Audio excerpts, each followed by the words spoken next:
Oke, Assalamualaikum warahmatullahi wabarakatuh. Waalaikumsalam warahmatullahi wabarakatuh. Alhamdulillah, alamin, wassalatu wassalamu ala alihi washabihi ajma'in, amma ba'du. Alhamdulillah kita masih diberi kesehatan, kekuatan, keistiqomahan, ketabahan untuk terus mengkaji ajaran Allah dan terus mendalami ayat-ayat Allah. Semoga apa yang kita kaji ini membawa manfaat tentunya dan keberkahan bagi kita semua. Dan semoga dari itu kita dapatkan ridho Allah Subhanahu wa taala di dunia maupun di akhirat. Amin amin ya rabbal alamin. Allahumma sholli ala sayyidina Muhammad wa ala alihi wasallim. Semoga kita dapat berharap hidup seperti halnya harapan hidup Rasulullah Shallallahu alaihi wasallam. Yang semoga dengan itu kita dapat tergolong jadi orang-orang yang istiqomah dan berakhir husnul khotimah. Amin amin ya rabbal alamin. Untuk pertemuan hari ini kita akan membahas tentang metodologi Al-Qur'an. Ya, metodologi Al-Qur'an. Nah, ini metodologi kan banyak sekali ya, apalagi dalam keilmuan. Tapi ini dipersempit pada Al-Qur'an itu apa aja. Kita perlu tahu ketika kita ingin mendalami Al-Quran, ketika kita ingin mengetahui maknanya di dalam, tentunya kita perlu metodologi berpikir, metodologi dalam menafsirkan, metodologi dalam mengartikan dan memahaminya. Nah, ini tentunya bagaimana dan seperti apa untuk mempersingkat waktu. Saya persilakan Pak Sukri untuk mengisi tema pertemuan pada hari ini. Monggo Pak Sukri, tempat dan waktu saya persilahkan. Assalamualaikum warahmatullahi wabarakatuh. Waalaikumsalam warahmatullahi wabarakatuh. Alhamdulillahilladzi arsala rasulahu bil huda wa dinil haq liyudhhirahu 'ala dini kullih wa kafa billahi syahida. Asyhadu an la ilaha illallah wahdahu la syarikalah wa asyhadu anna Muhammadan abduhu wa rasuluhu nabiyya ba'da. Allahumma shalli ala Muhammad wa ala Muhammad. Ya ayyuhal hadirun ittaqullah haqqa tuqatih wa la tamutunna illa wa antum muslimun. Mari kita haturkan syukur kepada Allah Subhanahu wa taala. Pada malam ini kita masih diberi kemampuan istiqomah untuk mempelajari Al-Qur'an, mempelajari ayat-ayat Allah, mempelajari sunnah Rasulullah, mempelajari hukum-hukum Islam dan hukum-hukum Allah dan sebagainya ya. Nah, pada saat ini kita membahas metodologi tafsir.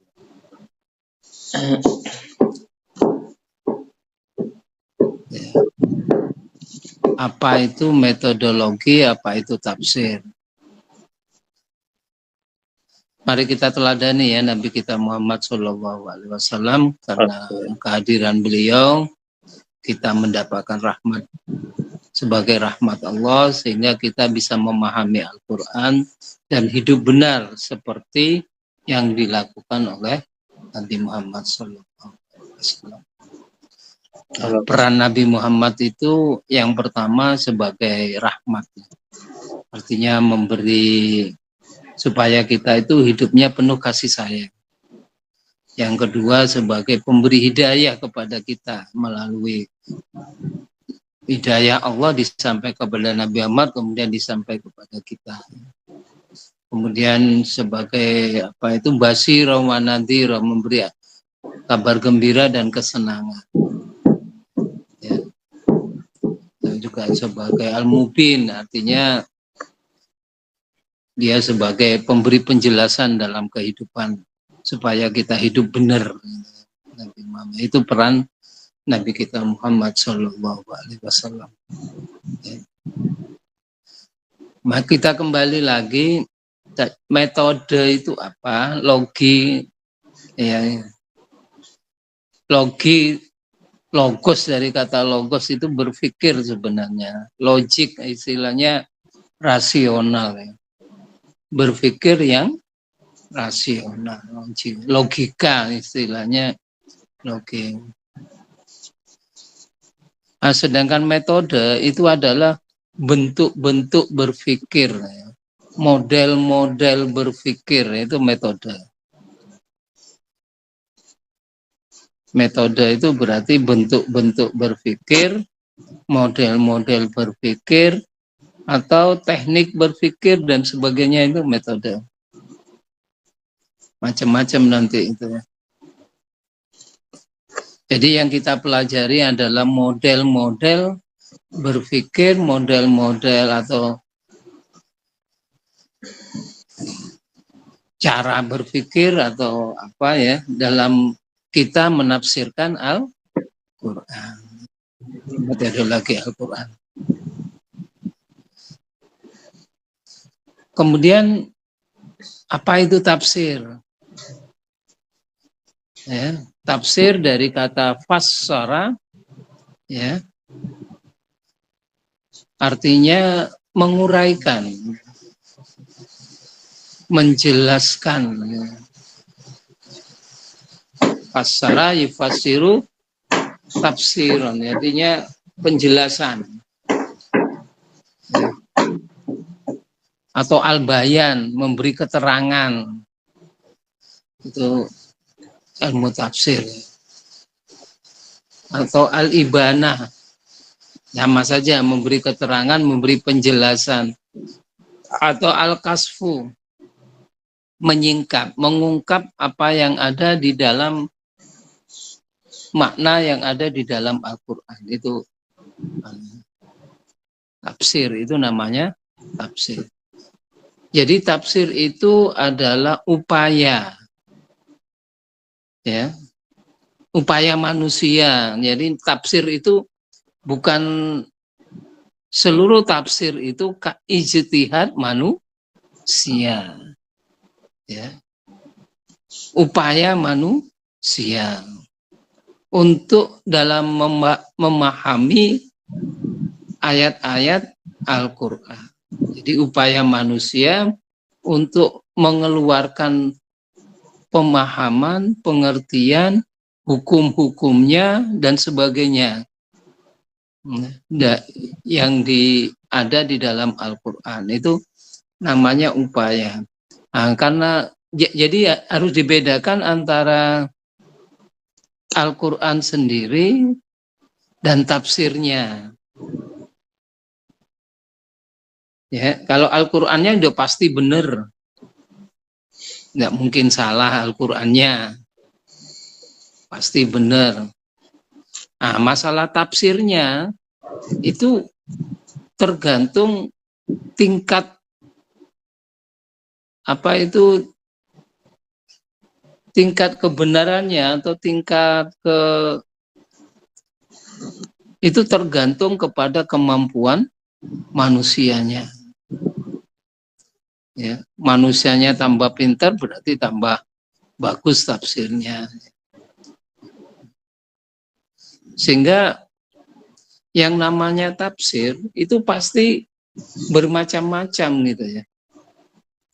Tidak mungkin satu ayat ada tafsir tunggal, itu tidak mungkin. Mesti berbagai macam tafsir. Ya. Bahkan mungkin satu ayat bisa puluhan atau mungkin lebih dari 10 atau 20 atau bisa saja 30 pendapat tentang masalah satu ayat, tergantung kepada kemampuan penafsirnya. Jadi kalau ada perbedaan tafsir itu ya wajar.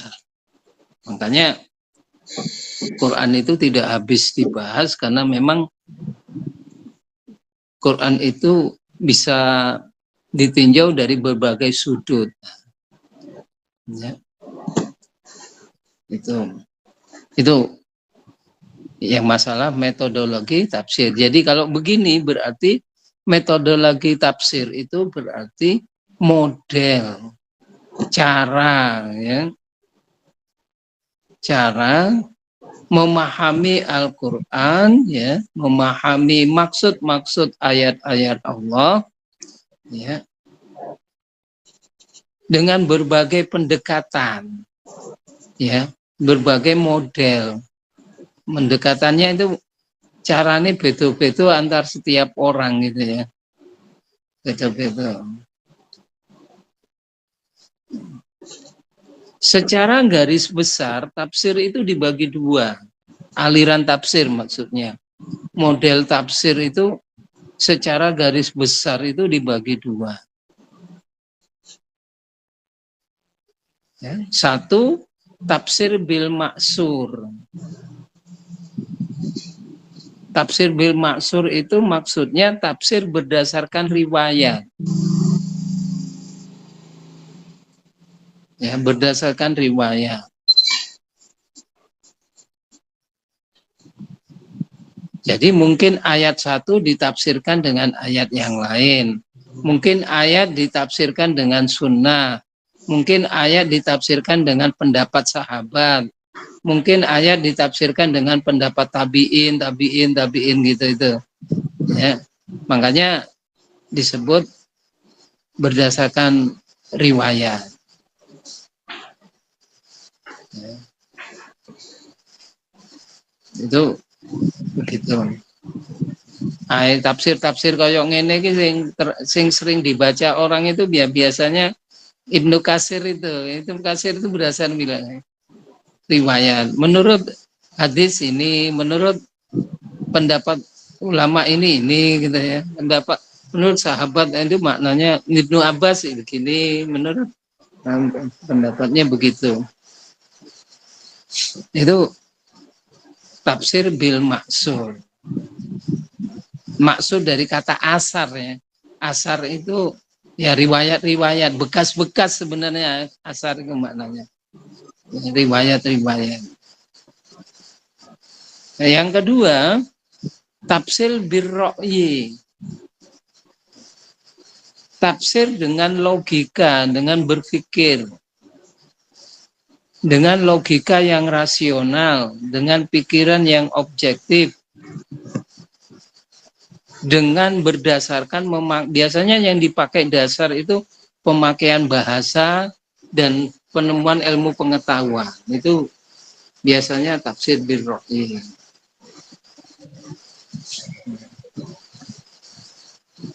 Biasanya pendekatannya itu pendekatan bahasa. Iki maknane ngene sesuai dengan berarti itu maksudnya begini. Kalau kita biasanya maknanya begini karena melihat kamus maknanya seperti berarti maksudnya ini logikanya seperti ini gitu ya. Itu namanya birro'yi. Ya. Birro'yi. Mana yang lebih antara tafsir bil maksur dan bil ro'yi mana ya yang lebih apakah yang tafsir yang pakai riwayat atau tafsir yang pakai logika rasional atau pemikiran yang objektif, itu mana yang lebih utama dari kedua aliran tafsir ini? Kira-kira sing ndi, Der? Kalau saya baca itu riwayat, kebanyakan menunjukkan riwayat yang lebih utama. Kadang suatu pendapat itu bisa dibantah dengan riwayat. Kalau riwayatnya itu memang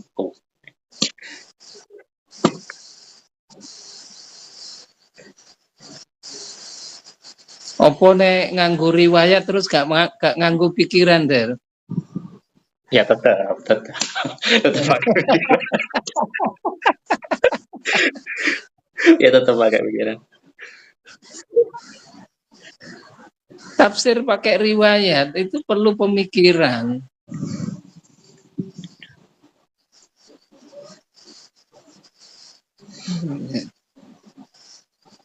Bahkan Quran menyatakan bahwa afala ta'qilun, afala tadakkarun, afala tubsirun, semuanya pakai pikiran semua itu perintahnya.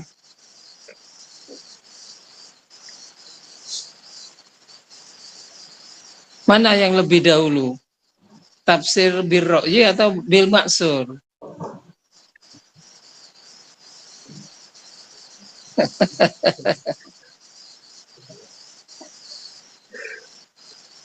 Nah, ada hadis Nabi yang mengatakan, kan ada hadis orang-orang memang hadis ini memang cukup apa itu hati-hati kita memang. Mayufasiru Qur'ana bi ra'yihi falyatabawa minan nar. Barang siapa yang menafsirkan Al-Qur'an dengan logika, dengan subjektivitasnya, maka akan masuk golongan neraka.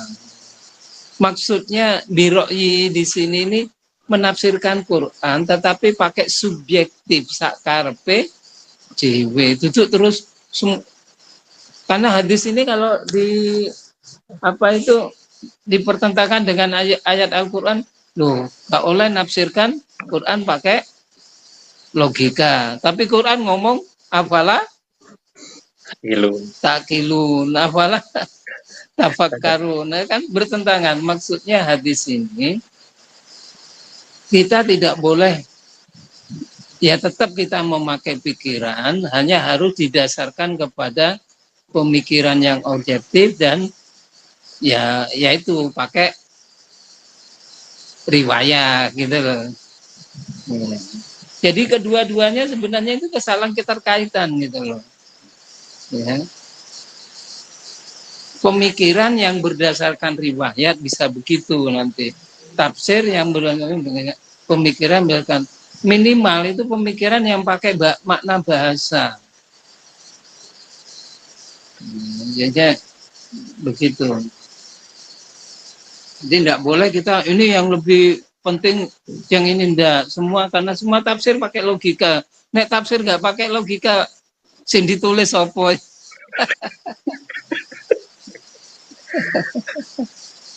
Oh iya.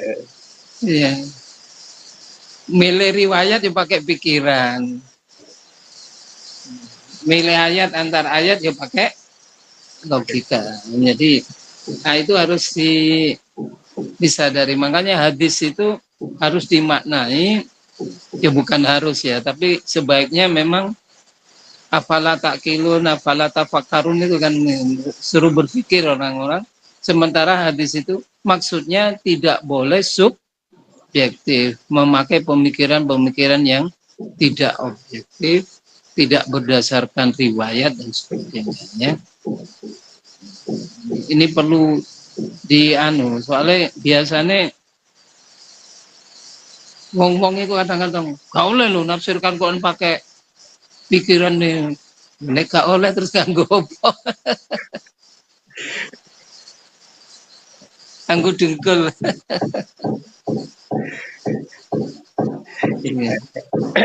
Orang hidup itu pakai logika. Nah itu ya. Jadi secara garis besar aliran tafsir ada dua, bil maksur, bil ra'yi, dan keduanya menurut saya saling ketergantungan. Saling ketergantungan ya. Saling kait mengait gitu loh.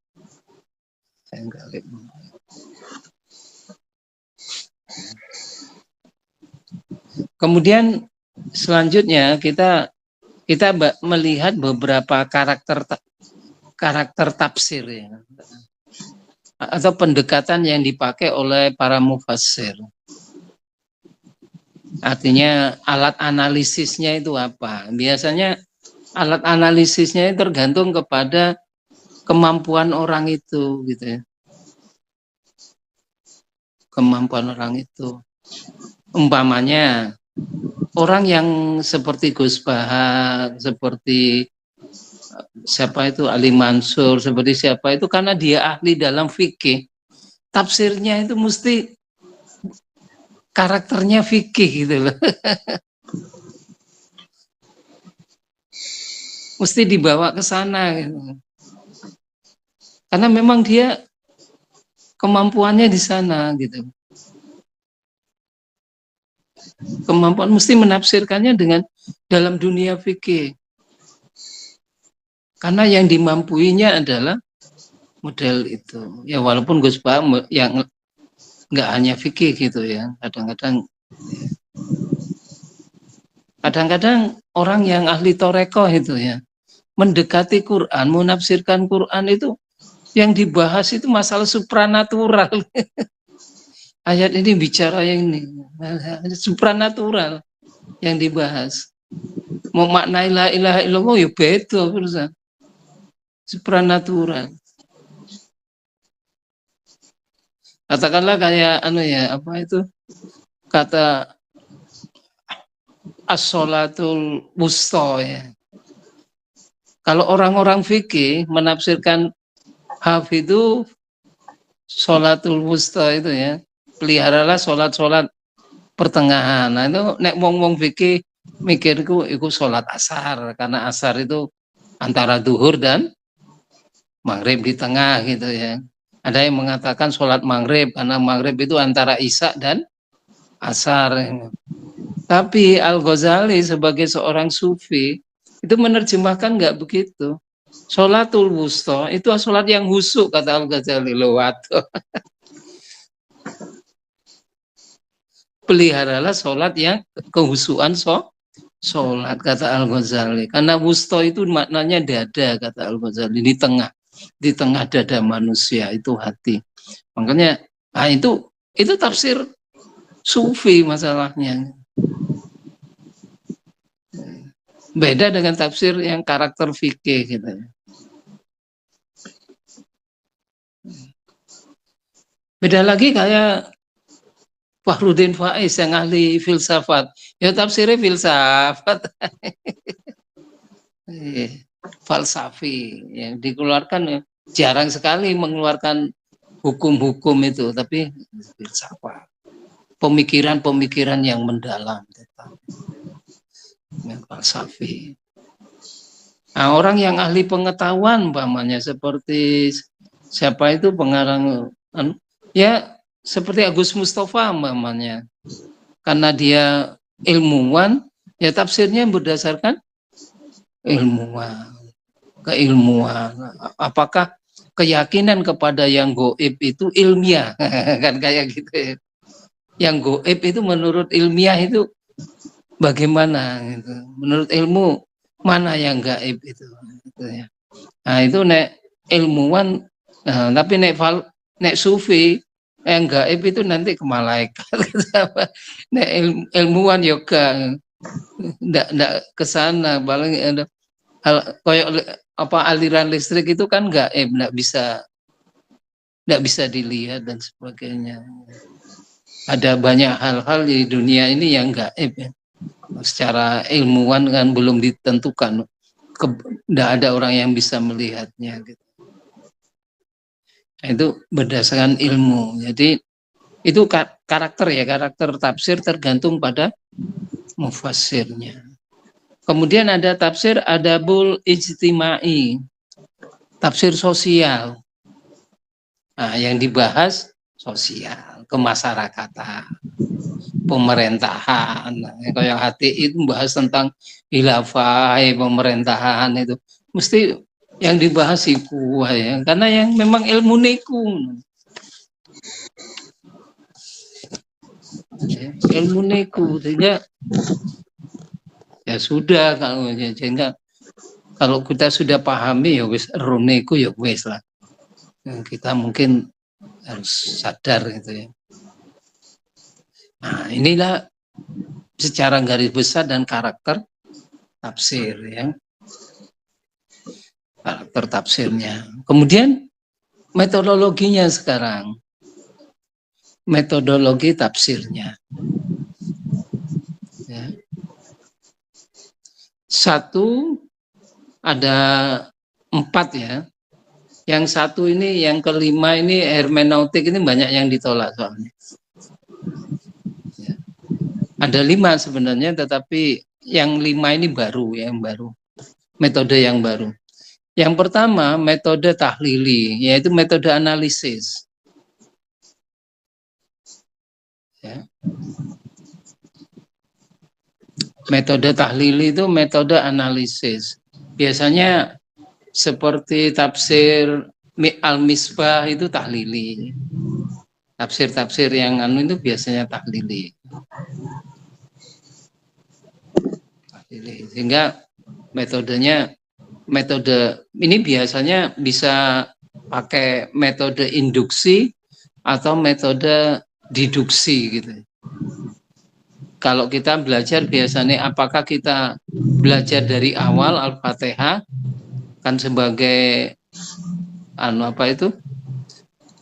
materi umum ya, Al-Fatihah, kemudian masuk ke perincian, kemudian masuk ke kesimpulan. Itu mungkin itu deduksi gitu ya. Atau kalau induksi umpamanya dari tengah dipelajari kemudian diambil garis besarnya apa. Nah, metode tahlili ini biasanya memang menguraikan segala aspek segi dari dilihat dari bahasanya, dilihat dari maknanya, dilihat dari balaghahnya, sehingga metode tahlili ini bebas enak kita ya, membahasnya itu. Ya. Mungkin dilihat hubungan ayat antar ayat, dilihat dari kiroahnya bagaimana kan gitu ya. Nah, itu metode tahlili. Jadi dirinci, kemudian menjelaskan segala aspek fikihnya, aspek hukumnya, aspek macam-macam, itu metode tahlili. Ya memang metode tahlili itu kelebihannya itu menciptakan dengan mudah tafsir suatu ayat. Yang kedua, mudah mengetahui hubungan ayat, surat, dan surat. Memungkinkan bisa ditafsirkan semua ayat. Ya, bisa mengandung banyak aspek kehidupan bisa diambil dari metode tahlil ini. Ya.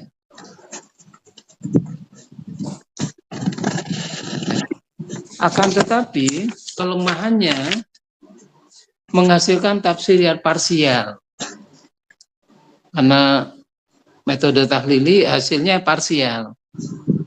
Soalnya Quran itu bahas ini kok sing dibahas di ayat yang lain lagi, hal yang lain. Kalau tahlili berarti parsial.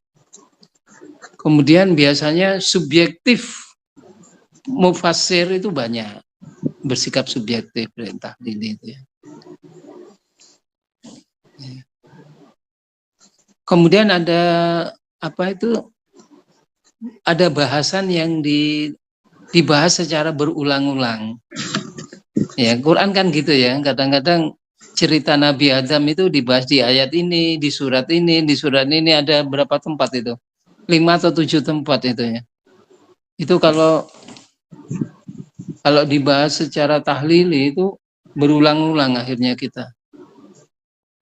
Walaupun ya sebenarnya tekanannya beda-beda, tapi berulang-ulang. Itu kelemahan dari metode tahlili. Kemudian yang kedua, tafsir ijmali.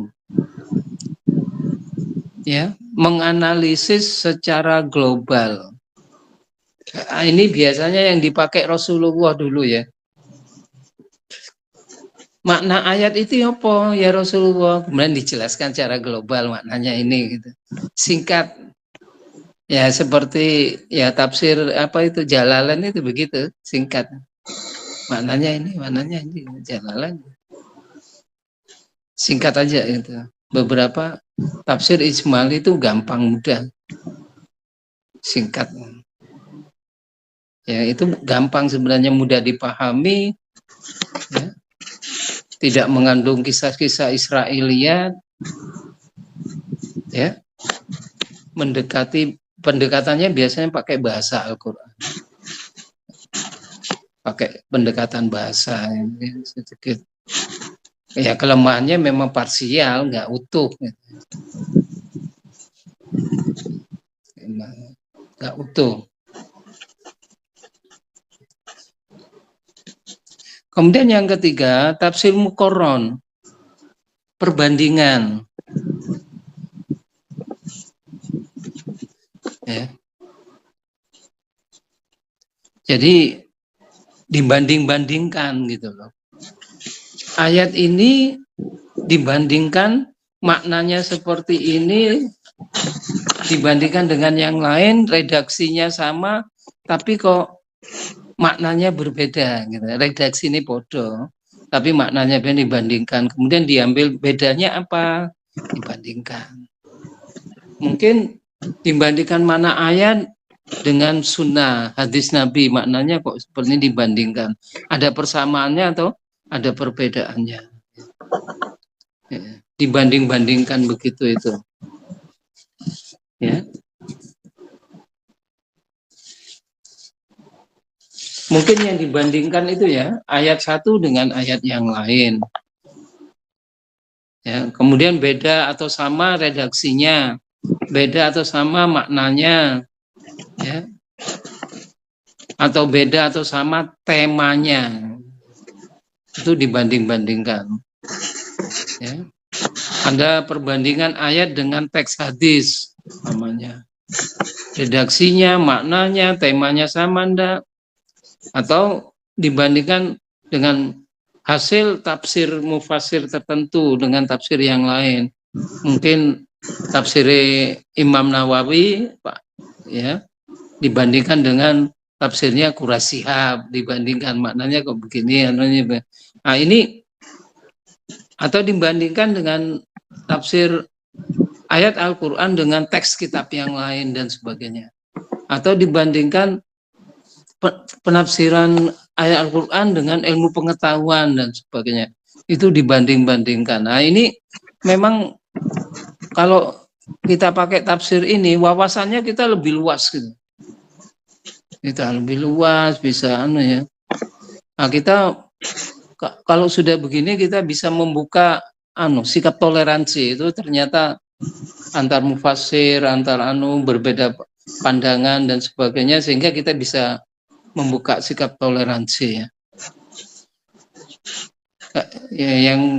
Kelebihan yang lain, mufassir itu bisa lebih berhati-hati dalam mengambil karena dia membandingkan ini, membandingkan mana yang lebih memenuhi standar, mana yang lebih bisa itu. Nah, itu ya. Ya. Nah, kekurangannya gak cocok nih untuk orang awam. Gak cocok, kesuwen nih.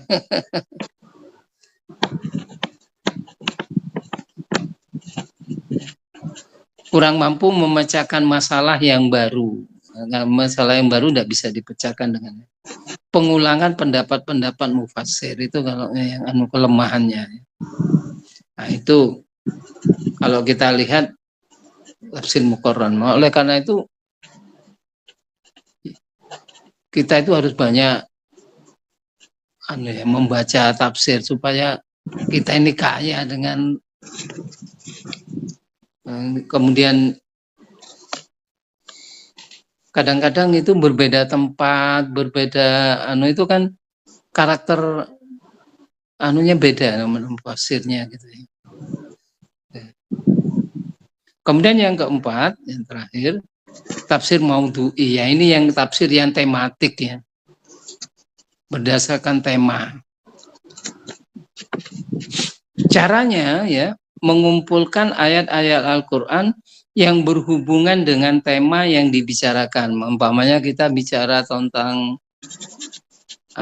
kita bicara tentang puasa ya, dikumpulkan ayat-ayat puasa. Ya. Kemudian mengumpulkan hadis-hadis yang mendukungnya, kemudian mempelajari secara cermat dari ayat-ayat itu. Apakah ada korelasinya, apa asbabun nuzulnya bagaimana, ya, bahasanya bagaimana dan sebagainya. Itu saya ambil contoh ya, ayat maudhu'i ini ya. Umpamanya merawat anak yatim. Temanya merawat anak yatim. Maka mengumpulkan ayat-ayat yang berhubungan dengan ayat-ayat makiyah dan ayat madaniyah yang berhubungan dengan anak yatim. Ya. Dari ayat makiyah itu ada 5 ayat. Kemudian dari madaniyah itu ada 17 ayat. Nah, kalau kita lihat dari ayat-ayat makiyah itu merawat, banyak berhubungan dengan merawat fisik anak yatim. Itu 4 ayat. Kemudian yang 1 ayat masalah harta anak yatim. Kemudian dari ayatnya Madaniyah ya, itu lebih mementingkan akhlak anak itu, melatih akhlak itu ada 4 ayat ya. Memelihara harta anak yatim ada 9 ayat. Perintah dan berinfak kepada anak yatim itu ada 4 ayat. Nah, itu dikumpulkan, kemudian diteliti asbabun nuzulnya dan sebagainya. Kemudian ada lagi hal yang penting dalam memelihara anak yatim itu ya, yang berbeda dengan sekarang. Kalau sekarang ini, kalau zaman Nabi Muhammad, melihara anak yatim itu diambil, kemudian dimasuk bagian keluarga.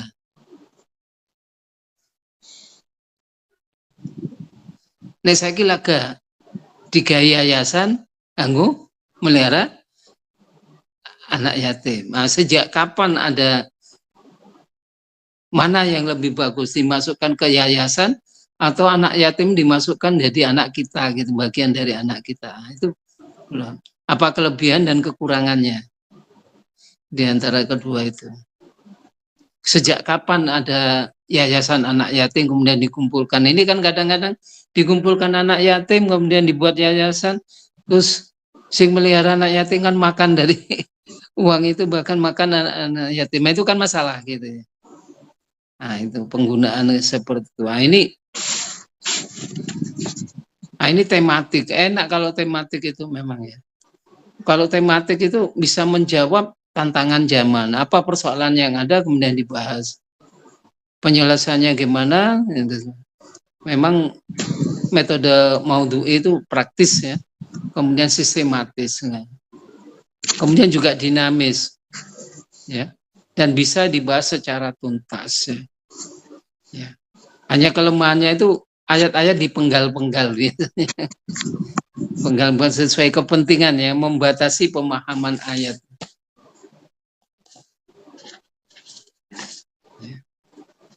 Nah, inilah metodologi tafsir Al-Quran. Ya, sehingga kalau kita baca tafsir, yang pertama kita lihat itu iki nganggo metode apa. Kemudian penulis iki ahlinya apa, bisa kita lihat di sana. Oh, kalau Fidilalil Quran itu kan itu orang politik yang ngarang, pejuang, sehingga modelnya kayak gitu nanti. Makanya ada orang-orang yang bergerak di bidang nggak politik itu nggak suka dengan tafsir gitu. Ada yang tafsir modelnya fikih ya, dan sebagainya. Saya nggak tahu kalau Al-Marughi modelnya apa. Yang jelas kita harus tahu bagaimanapun orang terpengaruh dari keahliannya. Oh, jadi kita harus sadari, oh tafsiring ini biasanya gitu ya. Nah, inilah mungkin yang dapat saya sampaikan. Semoga kita paham begitu ya, antara tafsir, yang namanya tafsir itu setiap mufassir sesuai dengan kemampuannya. Ya, tidak boleh. Kemudian yang benar-benar itu tetap Qur'annya, tapi tidak ada tafsir tunggal di dalam. Nah, kurang lebihnya saya mohon maaf. Assalamualaikum warahmatullahi wabarakatuh. Waalaikumsalam warahmatullahi wabarakatuh. Terima kasih Pak Sukri atas penjelasan dan pemaparan pada tema pertemuan hari ini. Jelas tentang metodologi tafsir. Nah, jadi uraikan dulu metodologi apa, tafsir itu apa. Jadi supaya mengetahui dalamnya atau makna dasar dari metodologi dan tafsir itu. Kemudian tafsir itu modelnya ada dua, berdasar riwayat dan berdasar logika. Di banyak memang hal ini yang dimana kadang tafsir itu ini, saya melihatnya itu mungkin secara garis besar itu tahlili, tapi di dalamnya itu masih banyak riwayat juga ya, dimasukkan riwayat kayaknya dipakai dua-duanya. jadi nggak salah satu, mungkin pakai dua-duanya. Kemudian kadang kan di metode logi tafsir kan ada 4, ijmali, muqaron, maudhu'i. Terkadang di tahlilinya itu dalam menganalisis juga ada analisis secara ringkas juga ada. Kemudian perbandingan dari ayat yang lain juga ada.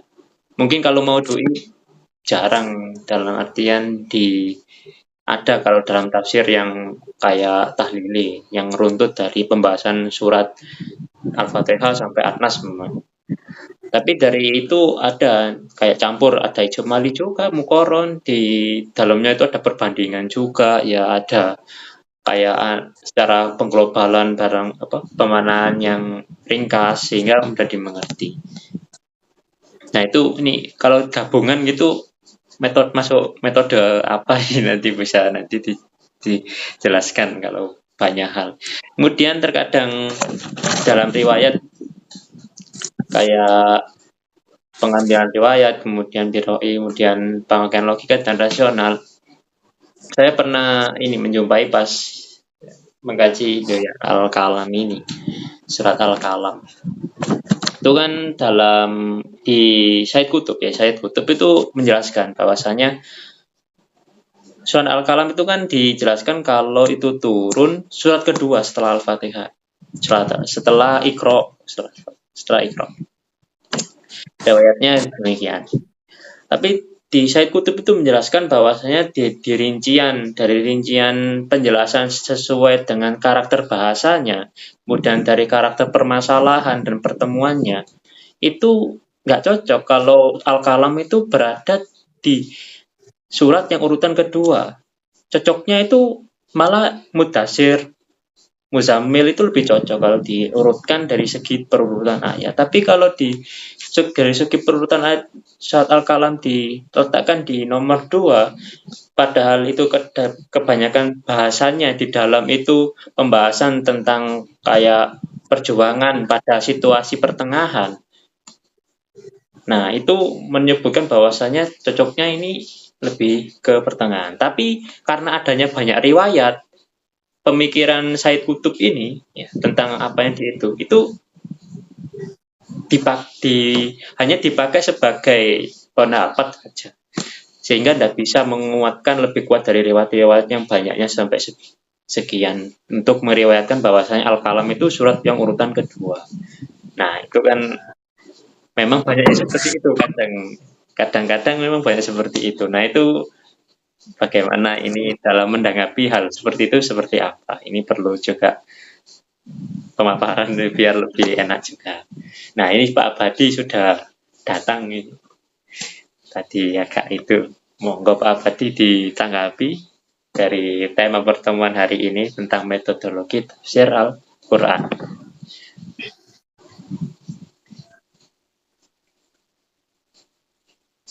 Monggo waktu dan tempat saya persilahkan. Iya. Assalamualaikum warahmatullahi wabarakatuh. Waalaikumsalam warahmatullahi wabarakatuh. Sebelumnya saya mohon maaf, mungkin untuk metodologi dalam penafsiran itu saya masih awam sekali. Karena metode sendiri itu adalah sebuah cara dan logik itu adalah sebuah ilmu. Jadi ilmu cara menafsirkan daripada apa yang terkandung di dalam Al-Quran. Pak Abadi, suaranya kurang jelas, kurang keras. Iya. Soalnya hujan. Iya, hujan deras.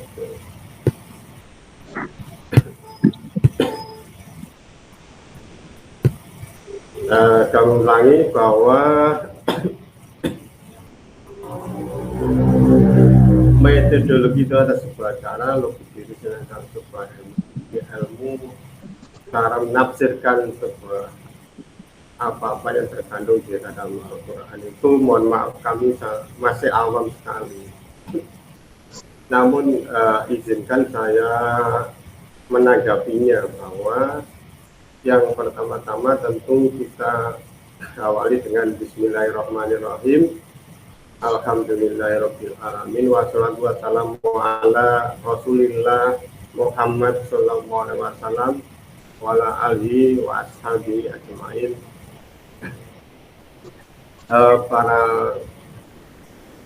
jamaah atau sahabat yang dirahmati Allah, tentu kesempatan ini temanya sangat suatu aspek yang sangat penting dalam kehidupan umat Islam, yaitu tadi disebutkan sebuah metodologi tafsir Al-Quran, di mana Al-Quran itu adalah wahyu yang diturunkan oleh Allah SWT sebagai petunjuk hidup kita yang lengkap sekali dan sempurna. Namun untuk memahami makna dan pesan yang terkandung di dalam Al-Quran itu kan diperlukan metode, sebuah ilmu yang tepat untuk Islam. Tafsir itu bukan hanya sekedar terjemahan kata demi kata, akan tetapi juga pemahaman yang mendalam tentang konteks, tujuan syariat, dan relevansi ayat-ayat tersebut dalam kehidupan kita saat ini. Nah, ini kita akan sedikit dalam hal mendekati, yaitu tafsir yang relevan di zaman modern tentunya, agar kita dapat menggali makna Al-Quran dengan lebih mendalam. Yang pertama, pentingnya konteks dalam tafsir Al-Quran. Sahabat yang berbahagia yang dirahmati Allah, Al-Quran itu turun dalam konteks yang sangat spesifik. Kalau kita dalam turunnya,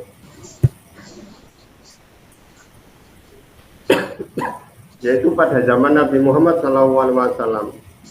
Oleh karena itu, untuk memahami Al-Quran dengan benar, tentu kita perlu memperhatikan asbabun nuzul atau sebab-sebab turunnya ayat Al-Quran, ayat-ayat Allah Ta'ala. Ini Allah berfirman di dalam surat Ibrahim ayat 4. Dan kami tidak mengutus seorang rasul pun melainkan dengan bahasa kaumnya agar ia dapat menjelaskan kepada mereka.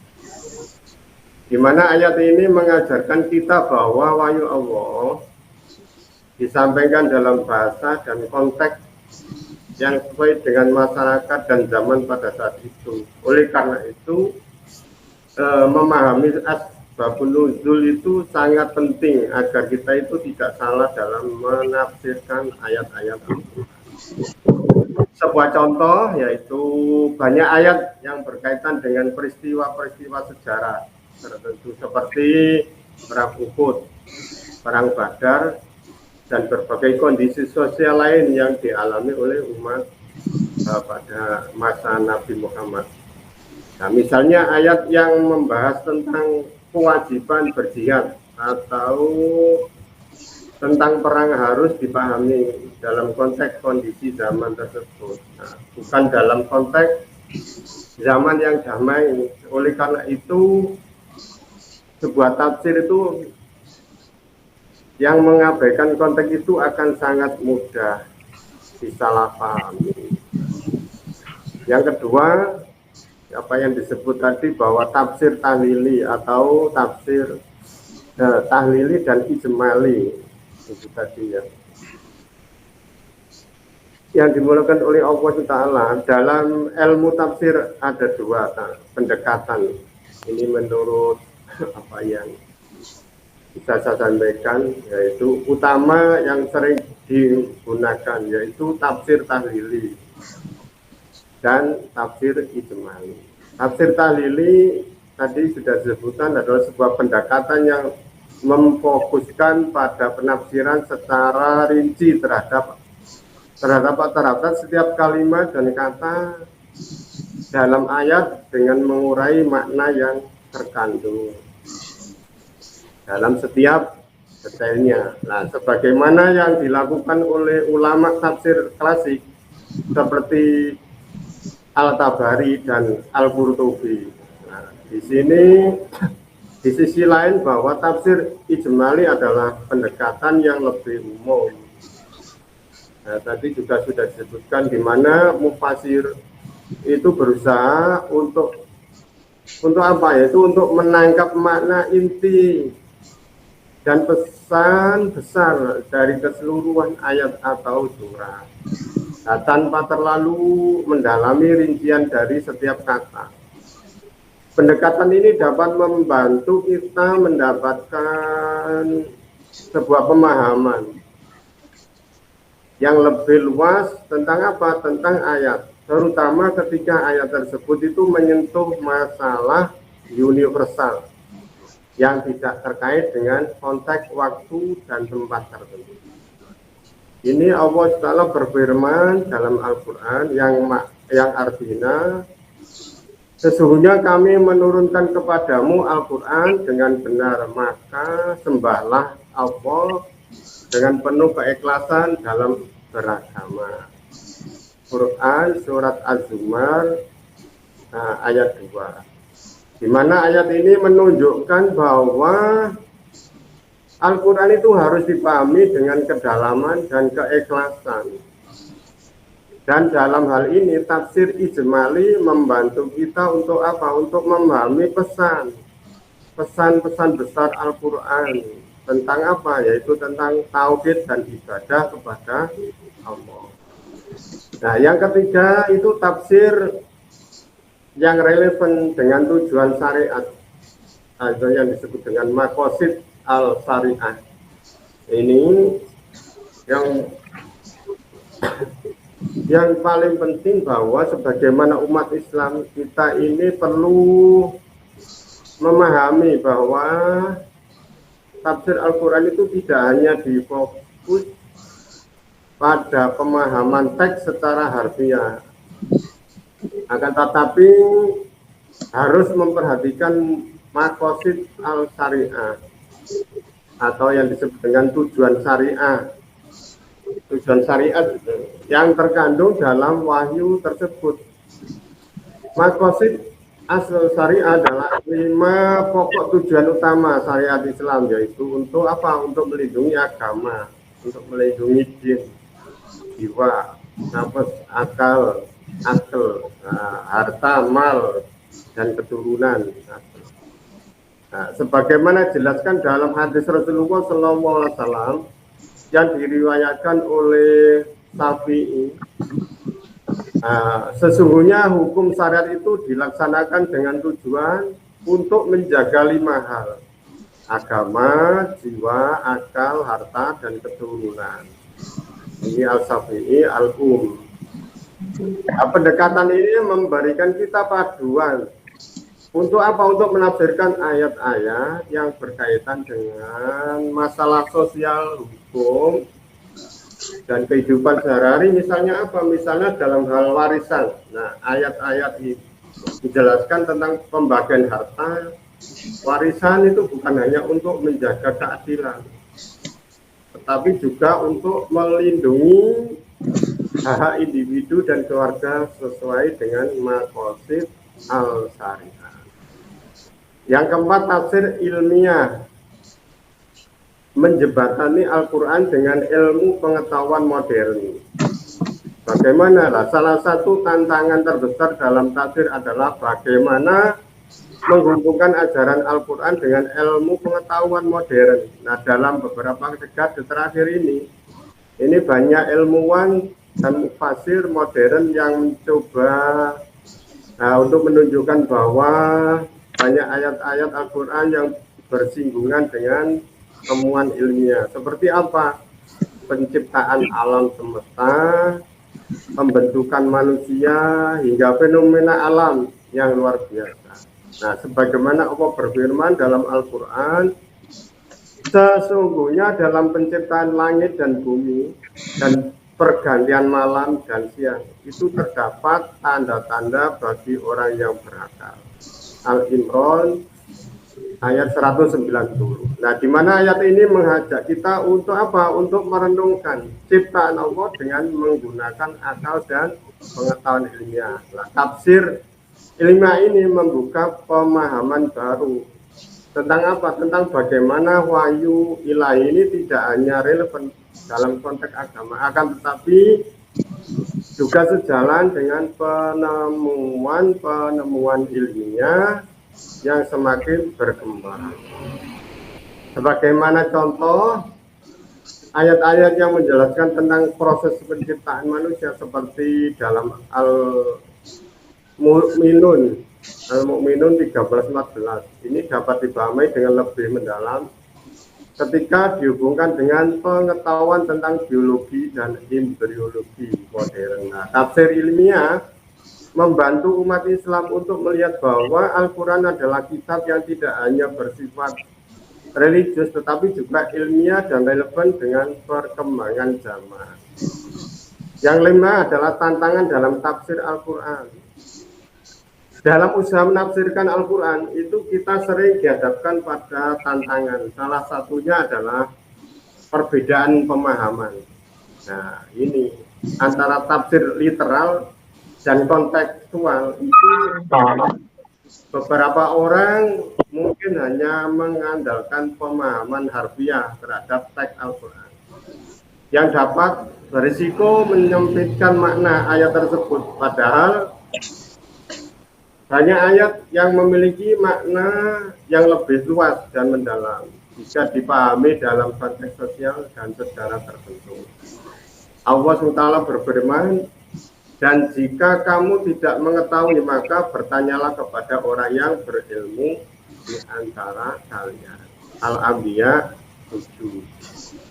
Nah, ayat ini mengajarkan kita bahwa pemahaman terhadap Al-Quran itu harus didasarkan pada ilmu dan pengetahuan yang benar. Oleh karena itu sangat penting bagi kita untuk menghindari penafsiran yang sempit atau dangkal dan mencari pemahaman yang lebih konteks, yang lebih komprehensif. Dengan apa? Dengan mempertimbangkan konteks zaman serta relevansi daripada ajaran Al-Quran dalam kehidupan modern sekarang ini.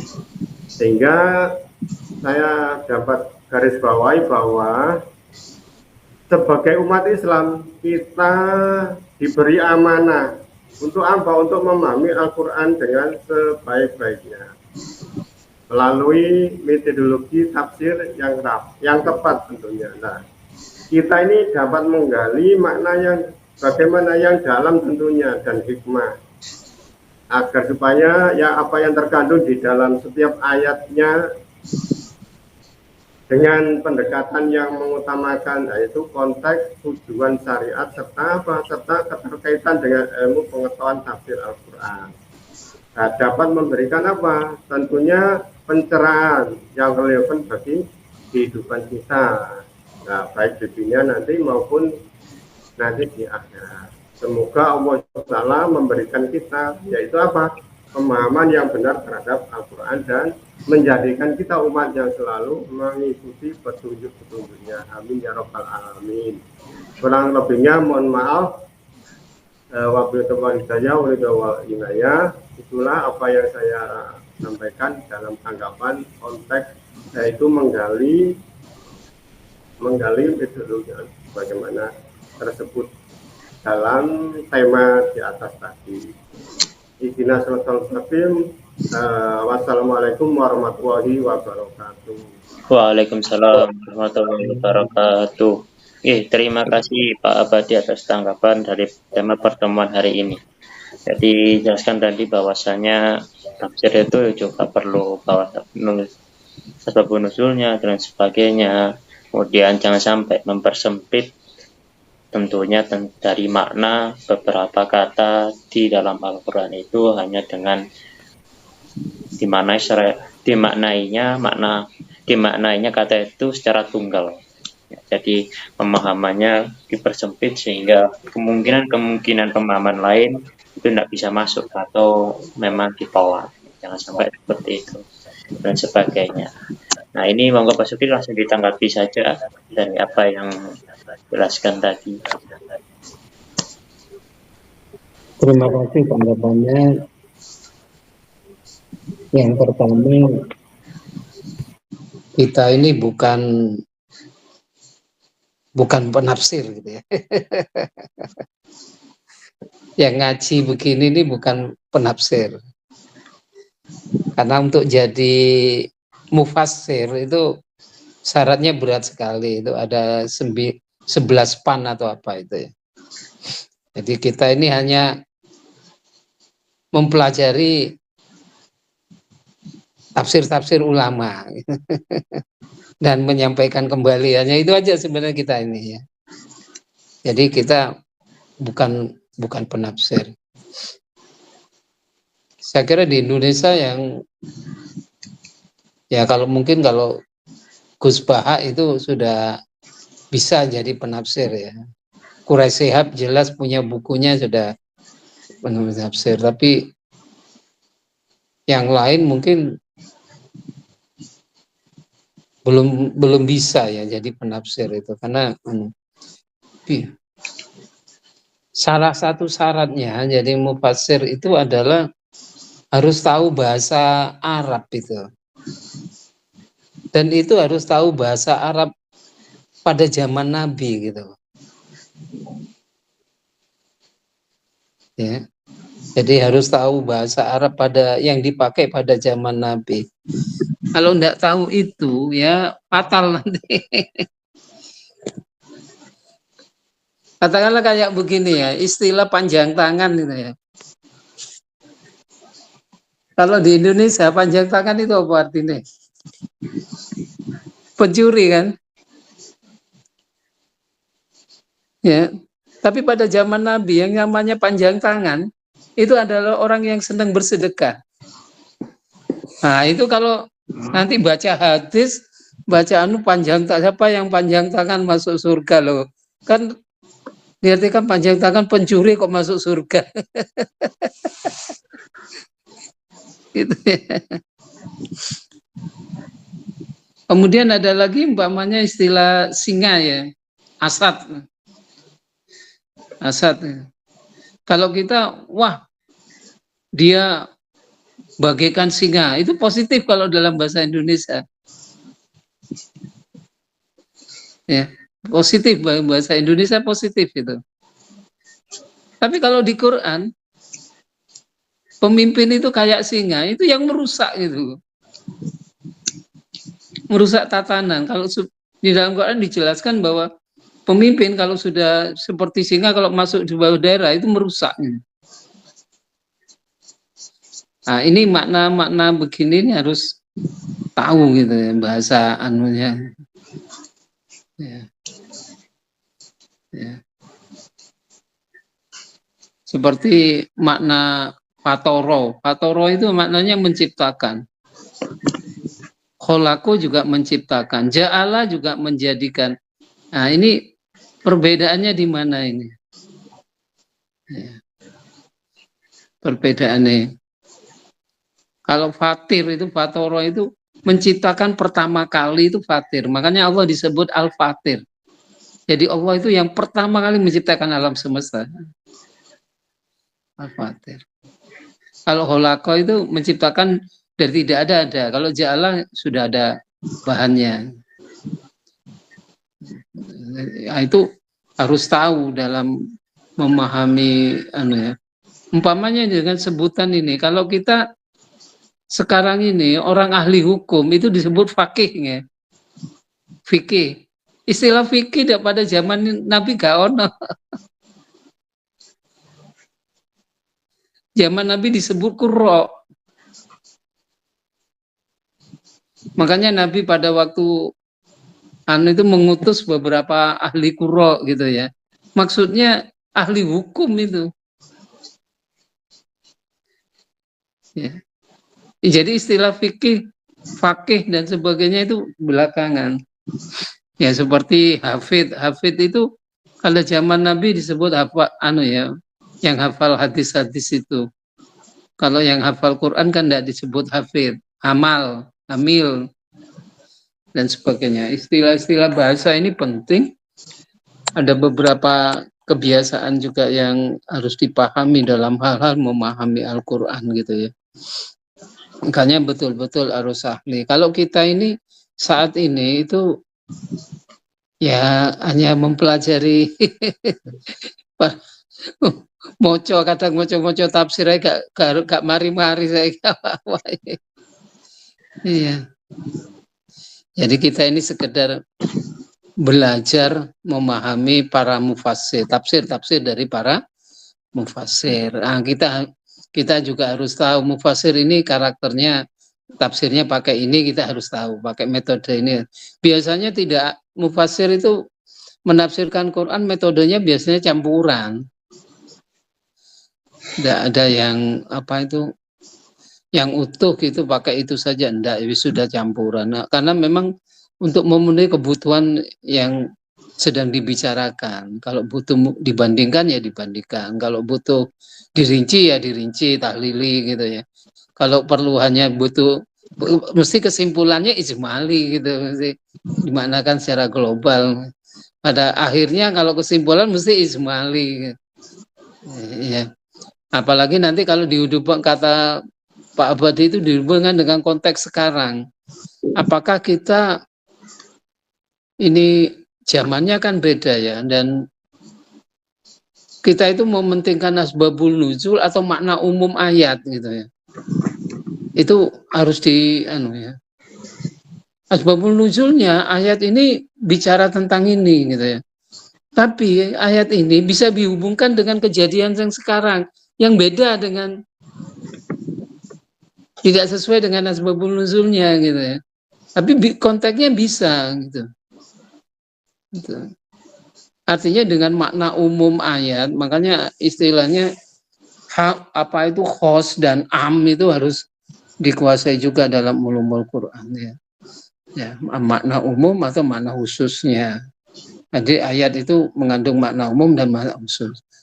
Kita lebih kemana tergantung dari konteksnya kita, konteksnya itu. Kalau asbabul nuzul lebih kepada makna khusus, tapi kalau bisa diambil juga makna amnya, makna umumnya dari hadis itu. Nah, inilah kita ya, itulah ya variasi menafsirkan Quran gitu ya. Ya. Ya, tergantung kedalaman kita, kadang-kadang kejelian kita. Kadang-kadang juga seperti kita ngomongnya gini ya.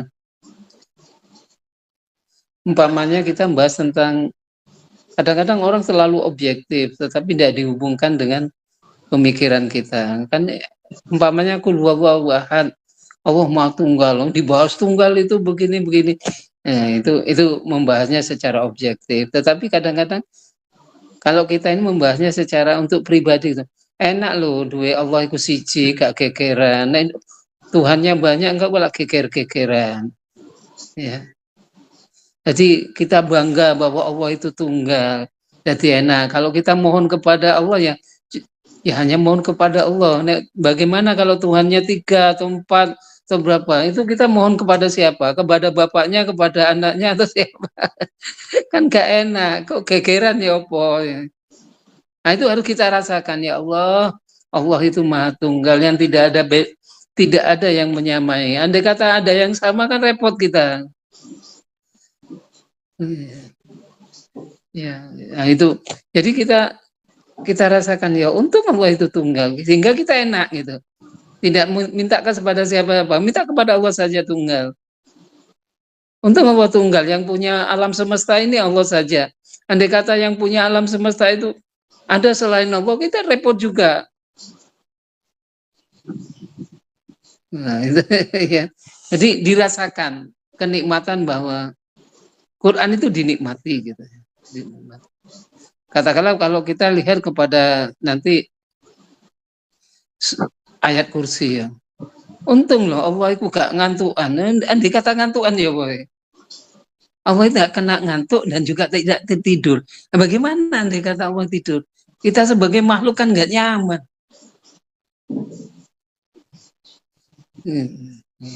Itu.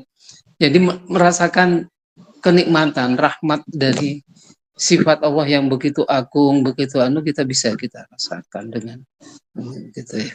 Nah, inilah mungkin yang dapat saya sampaikan sebagai tanggapannya ya, bagaimanapun Quran itu untuk diaplikasikan. Jadi memang harus disesuaikan dengan konteks pada sekarang. Kita pahami prinsipnya pada masa yang lalu, tapi aplikasinya harus disesuaikan dengan pada zamannya. Inilah yang dapat saya sampaikan. Semoga bermanfaat bagi kita semua. Kurang lebihnya saya mohon maaf. Assalamualaikum. Waalaikumsalam warahmatullahi wabarakatuh. Terima kasih Pak Sukra atas tanggapan kembali dari apa yang sudah ditanggapi tadi. Alhamdulillah kita sudah tahu bagaimana tentang metodologi tafsir, tentang bagaimana pendalamannya, tentang bagaimana salah-salah penafsir dan lain sebagainya. Tentunya hal itu semoga jadi pelajaran dan bisa jadikan hikmah bagi kita untuk bisa kalau mempelajari Al-Quran atau mendalami, tentunya perlu banyak pertimbangan dan perlu banyak hal supaya tidak sampai subjektif tentunya. Nah, itu yang sangat diperlukan. Kalau subjektif ya, kalau disengaja bahaya. Kalau tidak disengaja ini mohon ampunan dari Allah. Semoga saja diampuni. Ya, amin, amin, ya rabbal alamin. Nah, ini karena sudah berujung dan sudah selesai dalam diskusinya, kita tutup saja kajian pada hari ini. Tentunya insya Allah akan ada jadwal lagi di minggu depannya. Jadwalnya nyusul seperti biasa. Alhamdulillah kita masih bisa konsisten, masih tetap istiqomah dalam menjalani kajian ini. Alhamdulillahirabbil alamin. Kita tutup kajian hari ini dengan bacaan Al-Fatihah. Semoga kita dapat berkah dan bisa membawa manfaat dari apa yang sudah kita kaji dan bisa membawakan kita dalam kasih sayang Allah dan mendapatkan ridha Allah. Amin amin ya rabbal alamin. Jadi itu ya Allah. Al-Fatihah. A'udzubillahi minasyaitonirrajim. Bismillahirrahmanirrahim. Alhamdulillahirabbil alamin arrahmanir rahim maliki yaumiddin iyyaka na'budu wa iyyaka nasta'in ihdinas siratal mustaqim siratal ladzina an'amta 'alaihim ghairil maghdubi 'alaihim waladdallin amin. Sekian kajian hari ini saya tutup. Yang benar dari Allah, yang salah dari diri saya sendiri. Kalau ada salah kata saya mohon maaf. Sekian. Assalamualaikum warahmatullahi wabarakatuh. Waalaikumsalam.